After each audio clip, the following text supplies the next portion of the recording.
निर्माता हैं जो निश्चित रूप से इस इंडस्ट्री में अच्छी फिल्म बनाने की नीयत से ही आए हैं। और इसके पहले भी उन्होंने जो फिल्म बनाई थी मैंने देखा भी था खेसारी जी के साथ में, मेरे छोटे भाई के साथ में, तो बड़ी अच्छी फिल्म बनाई थी उन्होंने। और मुझसे भी जब मुलाकात हुई तो उन्होंने यही कहा मुझे एक अच्छी फिल्म बनानी है। और निश्चित रूप से जिस तरह की शुरुआत हुई है आप देख सकते हैं कि वो एक अच्छे तरीके से आगे बढ़ रहे हैं।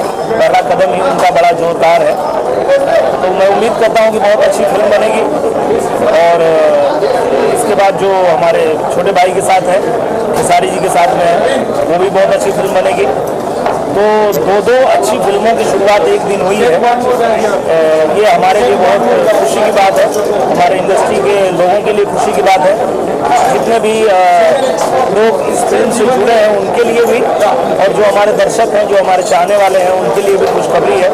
क्योंकि जिस तरह का लुक उन्होंने दिखाया है मेरी फिल्म में और खेसारी जी की फिल्म में, दोनों ही फिल्में बहुत ही कमाल की होंगी। मैं मेरी फिल्म के बारे में इतना बता सकता हूँ कि जब मैंने फिल्म की स्टोरी सुनी तो मुझे लगा कि पहली बार मुझे कुछ ऐसा करने को मिल रहा है जो जब मैं पर्दे पे करूँगा तो मैं बहुत इंजॉय करूँगा। क्योंकि कहानी एक ऐसे पुलिस इंस्पेक्टर की है जिसकी चाहत होती है कि वो वर्दी पहनने के बाद बड़ा रुआबदार बन के बुलेट पे बैठ के और लोग उसको सलाम ठोके और वो अपना चला जाए। इतना सारा दिल में चाहत है कि जो लड़का पुलिस में भर्ती होता है, फाइनली पता चलता है कि उसे अपने ऑफिसर के घर पे ऑफिसर के कुत्ते को दूध पिलाना पड़ता है। तो वो सोचता है कि क्या मैं इस दिन के लिए भर्ती हुआ था, क्या मैं ऑफिसर के कुत्ते को दूध पिलाने के लिए और उनके बच्चों के स्कूल छोड़ने के लिए और उनकी वाइफ के लिए सब्जी लाने के लिए मैं ये वर्दी पहना था। तो वो जो उसका कसमकस है और उसके बाद वो जिस तरह से उसके अंदर अंतर्द्वंद चलता है और फिर वो किस तरह से अपने मकसद की ओर आगे बढ़ता है, वो कहानी है और बड़ी प्यारी कहानी है। मुझे लगता है लोगों को बहुत पसंद आएगा। कहीं ना कहीं ये भ्रष्ट अधिकारियों के खिलाफ ये एक मुहिम है, अगर हम कहें भ्रष्ट अधिकारियों के खिलाफ से ज़्यादा मैं ये कहना चाहूँगा कि जो सपना लेके एक लड़का जब अपनी पढ़ाई पूरी करता है और जो सपना लेके जो सोच के वो फोर्स में भर्ती होता है, जो उसकी चाहत होती है कि मैं देश की सेवा करने के लिए फोर्स ज्वाइन कर रहा हूँ, पर कहीं ना कहीं जाके उसको क्या वो सपना पूरा कर पाता है या वो अपने आला अधिकारियों की सेवा में उसको लगना पड़ता है। तो मैं कहूँगा कि इस बात पे ज़्यादा इस स्क्रिप्ट में ध्यान रखा गया है कि वो सारी जो चाहते हैं वो कैसे टूटती हैं, कैसे बिखरती हैं, उसके ऊपर ये फिल्म है। जी आपसे जानना चाहेंगे प्रोडक्शन नंबर 5। सबसे बड़ी कि हमारे साथ इन्होंने 2 फिल्में बनाई हैं जिनका नाम सिमरन सिंह है, लेकिन इन्होंने जब भी मेरे साथ फिल्म बनाई एक निर्माता के तौर पे नहीं बनाई। इन्होंने मेरे साथ जब भी एक बाप बेटे का रिलेशन जैसे होता है, एक घर परिवार का रिलेशन होता है, इन्होंने मुझे बेटे की तरह ट्रीट किया और एक रिश्ता है इनसे मेरा। मैं इनकी फिल्में करता हूँ तो मैं बेहद खुश रहता हूँ और मुझे इतना ऊर्जा मिलता है इनसे कि मैंने पहला प्रोड्यूसर देखा जो कि डंडा लेकर खुद पब्लिक को इधर उधर कर रहा है कि बाबू थोड़ा साइड हो जाओ, काम करना है। तो ये कभी अपने आप को प्रोड्यूसर के तौर पे हमारे साथ जब भी इन्होंने काम किया, प्रोड्यूसर की तरह कभी इन्होंने ट्रीट नहीं किया। और ये जो मेरी मूवी है ये मेरे ओरिजिनल लव के ऊपर है। हम जब गांव में खेती में भागते थे, चिट्ठी फेंकते थे, भाई इस पर बैठ के हाथ मारते थे अपने गर्लफ्रेंड को और बहुत पंगा होता था। एक बार जैसे हुआ था, सांप बैठ गया था, हम अपने गर्लफ्रेंड को बुला लिया और वो कह रहे कि इधर हम कहीं नहीं, तुम उधर आओ, ऐसे बांधा है। बाद में देखे तो पंगा हुआ। तो बहुत सारी चीज़ें मेरी जो ओरिजिनल लव मैं गांव में किया था, चिट्ठी फेंका एक बार और तो भाई से हक दी भाई सोचता मार दी प्लांटी। तो फिर उसी गोबर के साथ मेरी गर्लफ्रेंड ने उस चिट्ठी को उठाया और फिर ले जाकर पढ़ा, फिर जाकर पढ़ा, मैं उसको सुखाया, फिर निकाला, निकाल के फिर पढ़ा। आईटी के दौर में चिट्ठी विलुप्त हो गई है, क्या लगता है? देखिए हमने लुप्त किया है, ऐसे लुप्त आज के जीवन में कुछ नहीं हुआ है। हम अपने शौक के तौर पे मोबाइल रख लिया है, मैसेज का जो हम चिट्ठी में बातें अपने लिखते हैं उसी को हम मैसेज में लिखते हैं, तो चिट्ठी लुप्त कहाँ से हो सकती है? लिखावट तो सेम ही है। तो लेकिन अंतर इतना ही है कि पहले सिटी फेंका फेंकी होता था, अब मैसेज मोबाइल नहीं फेंक सकते, मोबाइल नहीं फेंक सकते। अमृपाली जी, आज क्या कहना चाहेंगे? कितनी खुशी हो रही है और बहुत बड़ा फेस्टिवल का है, पर्व का है भोजपुरी इंडस्ट्री के लिए, कितनी खुशी हो रही है, क्या कहना चाहेंगे? हाँ, मैं बहुत एक्साइटेड हूँ। जिस तरह की आज ओपनिंग हुई है फिल्म की और जिस तरह का फिल्म का लुक आप देख रहे हैं, तो मैं बहुत ज़्यादा एक्साइटेड फील कर रही हूँ इस फिल्म का पार्ट होने के लिए और शिव नारायण जी के साथ काम करने मिल रहा है। आई एम रियली ऑनर्ड, मुझे बहुत खुशी हो रही है। कहीं ना कहीं फिर गणेश लाल और आम्रपाली की जोड़ी फिर इसमें प्रोडक्शन नंबर 4 में फिर नजर आएगी क्या इसमें? हाँ, फिर से नजर आएगी, लेकिन स्टोरी इस फिल्म की इतनी अच्छी है, इतनी डिफरेंट है, बिल्कुल भी रिपीटेड बेस पे नहीं है, बहुत ही डिफरेंट स्टोरी है। तो इसमें जब हम काम करेंगे तो बहुत अलग लगेगा, देखने में बहुत अच्छा लगेगा लोगों को। आम्रपाली जी, आपसे मुकामा के बारे में जानना चाहेंगे, किस प्रकार का इसमें किरदार है और बहुत चर्चित फिल्म है मुकामा जीरो, क्या कहना चाहेंगे? मैं अपने कैरेक्टर के बारे में मुकामा में बस इतना ही बताना चाहती हूँ कि मेरे कैरेक्टर का नाम है फूलगेना। टिपिकल गांव की देहाती लड़की और बिल्कुल जो जिद्दी बिगड़ैल लड़की लेकिन देहाती, वैसा कैरेक्टर है और बहुत अच्छी फिल्म है। उसके गाने पर्सनली आज तक के मेरे सबसे फेवरेट गाने उस फिल्म में हैं। सो आई एम रियली एक्साइटेड। 7 तारीख को फिल्म आ रही है, 7 अक्टूबर को, आप लोग प्लीज़ ज़रूर जाए देखें। वो गाना पिक्चराइज हुआ था होली का, वो बहुत दर्शक पसंद कर रहे हैं उसको, उस पर क्या कहना चाहेंगे? कितना कठिन था वो, कितना एक्चुअली हम लोग ने शूट किया था वो गाना भुज में गर्मी के समय, और इतनी गर्मी थी, इतनी धूप थी, उसी के बीच में वी वर डांसिंग, दिन भर डांस कर रहे हैं, गुलाल पड़ा हुआ है, लेकिन हम कितनी भी तकलीफ में शूट करें उससे कोई फर्क नहीं पड़ता। ऑडियंस अगर पैसे दे के सिनेमा देखने आ रही है तो उनको मजा आना चाहिए और आपको गाना देख के बहुत मजा आएगा। आम्रपाली, जब भी कोई नया प्रोजेक्ट चल रहा है तो कुछ ऐसे लोग हैं जिनके पेट में दर्द होने लगता है, क्या कहना चाहेंगे? उनको कोई पैरासीटामोल ले लेना चाहिए ताकि उनका पेट ठीक हो जाए, और कुछ नहीं कहना चाहूँगी।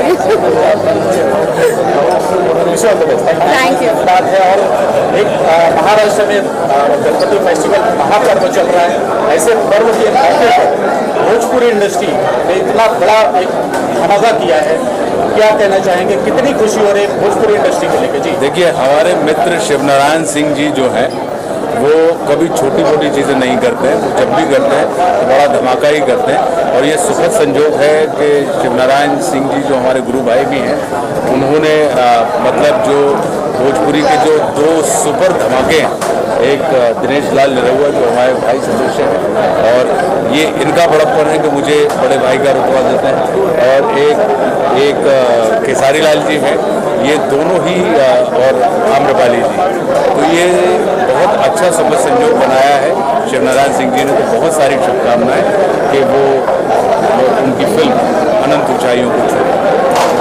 आशुतोष जी, आपने कभी यहाँ से पूछो ना, मेरी आंख में देख के बात करने की आदत है, मैं नहीं तो फिर जवाब मैं यहीं से दूंगा, लफड़ा ये है, बीच में आएगा। आपने कभी भोजपुरी फिल्म देखी केसारी की या दिनेश की आपने फिल्म देखी? जी, मैंने दिनेश लाल जी की एक फिल्म देखी हुई है, निरहुआ रिक्शा वाला, और वो मुझे लगा था कि बड़ी रुतबे की फिल्म थी। और एक फिल्म और आई थी जो मुझे इनके साथ काम करने का अवसर मिल रहा था, लेकिन मैं भयभीत हो गया और मैंने कहा कि भाई इसमें मैं नहीं कर पाऊंगा, क्योंकि ये उच्च कोटि के कलाकार हैं और सिद्धहस्त हैं भोजपुरी में, और अगर उच्च कोटि के सिद्धहस्त कलाकार के साथ आपको खड़े रहना है तो निश्चित रूप से किरदार भी उतना ही दबंग और दमदार होना चाहिए, तब कहीं हम जैसे कलाकार कला का प्रदर्शन कर पाएंगे। तो हम प्रतीक्षा कर रहे हैं, ये लोग सब दादा लोग हैं भोजपुरी के, कि क्या पता ये प्रोड्यूस करें, लेकिन इनसे मेरा सवाल ये है कि जब ये प्रोड्यूस करें तो उसमें ये एक्ट ना करें, सिर्फ मैं एक्ट करूँ। क्या कहना चाहेंगे? आशुतोष जी, शुभकामनाएं देने आए और कंधे से कंधा मिला के खड़े हैं भोजपुरिया समाज के लिए, क्या कहना?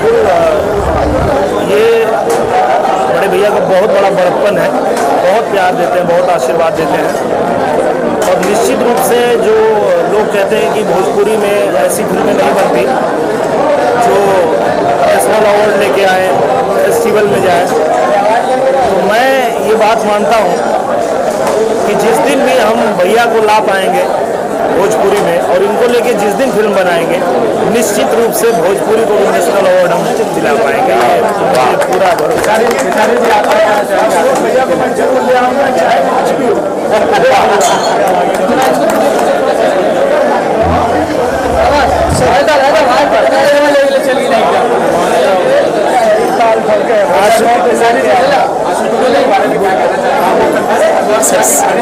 सबसे पहले कि ये वर्ल्ड फेमस है और इन्होंने अगर हमारे भोजपुरी के लिए थोड़ा सा भी वक्त निकाला है तो हमारे लिए गर्व की बात है और हम पूरी भोजपुरिया टीम इनको दिल से थैंक यू और स्वागत करते हैं।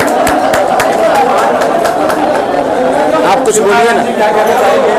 मैं आज हमारे छोटे भाई हैं आशुतोष राणा जी और हमारे गुरु भाई भी हैं। मैं जब भी इनको जहां फ़ोन किया होगा तुरंत ये हाजिर हो जाते हैं और मेरी दिली इच्छा है कि एक ऐसी भोजपुरी पिक्चर बनाऊं जिसमें कि जो इन्होंने हिंदी पिक्चर में किया है उससे भी बढ़ के धमाका हो। यही मेरी हार्दिक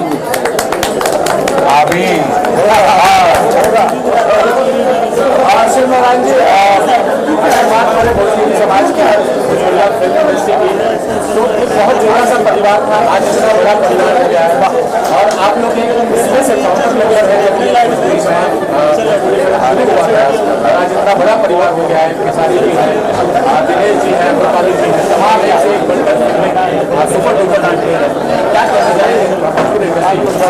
आज एक भोजपुरी फिल्म जिस तरह से हिंदी फिल्म चल रही है, हम लोग किसी के दया पे भोजपुरी नहीं चल रही है। भोजपुरी समाज, भोजपुरी पिक्चरें हमारे जो लाडले लोग हैं उनके और आप सभी टेक्नीशियन जितने भी हैं सबके बल पे चल रही है। हमको किसी की जरूरत भी नहीं है कि हमको किसी की मदद चाहिए भोजपुरी। जी, आखिरी सवाल चलते चलते आपका लौंडा डांस है तो बहुत फेमस हो गया है, बहुत लोग पसंद कर रहे हैं, क्या कहना चाहिए? आज चाहते हो सब में लौंडे बने। हाँ चलिए अच्छा है। आप लोग को अगर पसंद मेरी कोई भी चीज़ आती है तो उसके लिए मैं दिल से थैंक यू बोलता हूँ कि एक कलाकार की कोई भी चीज़ अगर पब्लिक तक पहुँचती है और उसको अच्छा लगता है तो मेरा सौभाग्य है जब आपको मेरी कोई भी चीज़ अच्छी लगती है तो दिल से थैंक यू। दिनेश जी, आप क्या कहना चाहेंगे? मोकामा फिल्म आपकी आ रही है, उसको दर्शक बहुत प्यार और आशीर्वाद दे रहे हैं, क्या कहना चाहिए? मुझे लगता है उसमें बहुत अच्छा एक लाइन संतोष मिश्रा जी ने लिखा है, जिगरा बड़ा था तभी तो टकराने आ गए। जिनको हमारे बारे में नहीं पता है अब उनको पता चलेगा, जंगल में शेर पुराने आ गए। तो उन्होंने बड़ी तेवर वाली फिल्म बनाई है जो कि हमारे भोजपुरी दर्शकों का टेस्ट है, जैसा वो देखना चाहते हैं उनको तेवर वाली फिल्में ज़्यादा पसंद आती है। तो ये पूरी तरह से भोजपुरिया दर्शकों के लिए बनी फिल्म है और उन्हें पसंद आ रही है तो इसमें ही हमारी सफलता है, क्योंकि पूरी मेहनत इसीलिए हुई थी कि हमारे दर्शक उसे पसंद करें, दर्शकों को अच्छा लगे। और सुजीत तिवारी जी ने उस फिल्म को बनाने में कोई कसर बाकी नहीं रखा। उन्होंने कभी ये नहीं सोचा कि कितने में फिल्म बनेगी, इतना पैसा लग रहा है और इतने दिन से शूटिंग चल रही है, एक बार भी उन्होंने सवाल नहीं किया और बहुत अच्छी, बहुत बढ़िया फिल्म बनाया उन्होंने। मुझे लगता है कि दर्शक 7 अक्टूबर को एक बहुत बड़ा धमाका देखेंगे मोकामा की। आखिरी सवाल चलते चलते जी, जब कोई नया प्रोजेक्ट करते हैं या कोई धमाका करते हैं तो कुछ ऐसे लोग हैं भोजपुरी समाज इंडस्ट्री में जिनके पेट में दर्द होता है?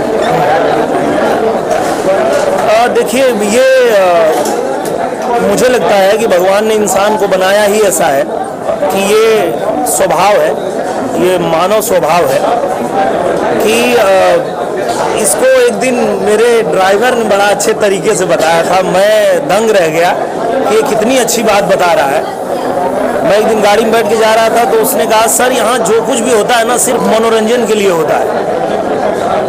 मैं बोला, मैं समझा नहीं, क्या बोलना चाहते हो? बोले, देखिए आप लोग फिल्म बनाते हैं मनोरंजन के लिए, आपकी फिल्म रिलीज होती है, अगर 4 लोग उसकी बुराई करते हैं उनको भी अपना मनोरंजन कर रहे होते हैं, और अगर किसी को अच्छा लग रहा है और वो उसकी तारीफ कर रहा है तो भी मनोरंजन चल रहा है। तो कोई बात नहीं, यहाँ बस एक ही चीज़ है कि हर किसी को हक है अपना मत रखने का, अपना विचार व्यक्त करने का। और एक बात तो है कि जो आपके हिस्से में है वो कोई आपसे छीन नहीं पाएगा, और जो आपका है नहीं वो आपको कोई दे नहीं पाएगा। तो किसी के दर्द होने से और नहीं होने से कोई फर्क नहीं पड़ता। बस ऊपर वाला अपना आशीर्वाद बनाए रखे, सब कुछ अच्छा होगा, पूरी भोजपुरी के साथ अच्छा होगा। Wish you all the best. Thank you so much.